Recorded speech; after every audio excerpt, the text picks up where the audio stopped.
हर हर महादेव सभी प्रिय दर्शकों को। आज ऐसी कौन सी भयानक व्यथा की उत्पत्ति हुई कि हमारे प्रिय मोहित को आज काम करना पड़ रहा है। वैसे तो अपने हर व्लॉग में इसे आप आराम फरमाते ही देखा होगा। तो हुआ कुछ यूं था कि वजन उठाने का अभ्यास अक्सर हम एक दिन छोड़कर एक दिन करते हैं, तो आज था आराम फरमाने का दिन। अतः सुबह भी कुछ देरी से ही उठते हैं और कुछ देर की ध्यान स्थापना के बाद नहा धोकर खुद को सीधा भगवान शिव के चरणों में अर्पित कर खोल देते हैं अपना अस्पताल। इसके बाद शुरू हो जाता है सुबह का लाइव वीडियो सेशन, जिसमें आयुर्वेदिक दवाइयों के बारे में जानकारी हम साझा करते हैं। यदि आपके सेहत से जुड़े कोई सवाल हैं तो आप आदियोगी आयुर्वेदा फेसबुक पेज पर हमसे पूछ सकते हैं। आज इच्छा थी सुबह सुबह अदरक वाला काढ़ा ग्रहण करने की, अतः उसे भी साथ ही बनना रख देते हैं। अब मोहित को इतनी सुबह सुबह उठा देख मेरा मन भी काफ़ी व्यथित सा था, क्योंकि आज आशीष हमारा छुट्टी पर था, अतः इसे अस्पताल के कामों में हमारी सहायता करनी थी, वरना ये साहब बिस्तर त्यागते हैं दोपहर 12 बजे तक। अब आरंभ कर देते हैं भोजन की व्यवस्था, जिसमें मुख्य आहार होगा थोड़ी मूंग की दाल और अंकुरित मूंग, जो कि प्रोटीन का एक बेहतरीन स्रोत हमारे लिए साबित होते हैं। अब भोजन ग्रहण करते हुए ले लेते हैं फ़ोन पर परामर्श भी। तब तक आप पहुंचते हैं कोरियर वाले भाई साहब ढेर सारी दवाइयां लेकर। मोहित जल्दी से उन्हें अंदर ले आता है।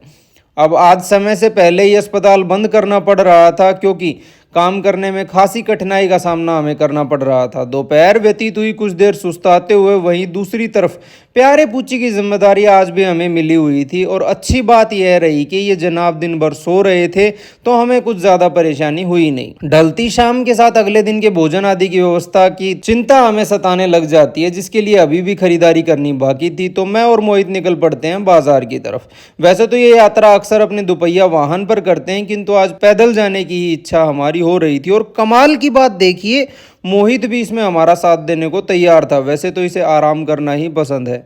अब सफ़र काफ़ी लंबा तय करना था, और हम तो जैसा कि आप सब जानते हैं बेहद शांति प्रिय इंसान हैं, और इस समय की ये भीड़ भाड़ हमारे व्याकुलता के वेग को मानो गति देने लगती है।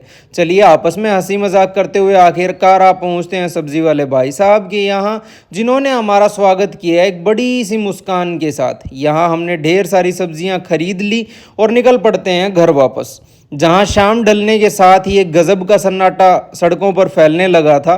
भीड़ से भी कुछ राहत मिलती हुई नजर आ रही थी। अब दुविधा की बात यह थी कि हम मूंग दाल खरीदना भूल गए थे, अतः सबसे पहले निकल जाते हैं अपने घर की तरफ, ताकि इन सब्जियों को वहां रख सकें। तो सब्जियों को रखते ही फिर से निकल जाते हैं दोबारा खरीदारी के लिए। 2 किलो मूंग दाल अगले कुछ दिनों के लिए पर्याप्त रहेगी, ऐसा विचार कर हम खरीदारी को पूरा कर लेते हैं और निकल जाते हैं घर की तरफ। अब काफ़ी दिनों से विचार था कि बालों को आंवला चूर्ण से धोया जाए, क्योंकि त्वचा के लिए आंवला एक अमृत के समान कार्य करता है। अतः 1 चम्मच आंवला चूर्ण भिगोकर रख देते हैं अगले दिन के स्नान के लिए। और यहीं समाप्त करेंगे आज के व्लॉग को भी। आप सभी को मेरी तरफ से राम राम।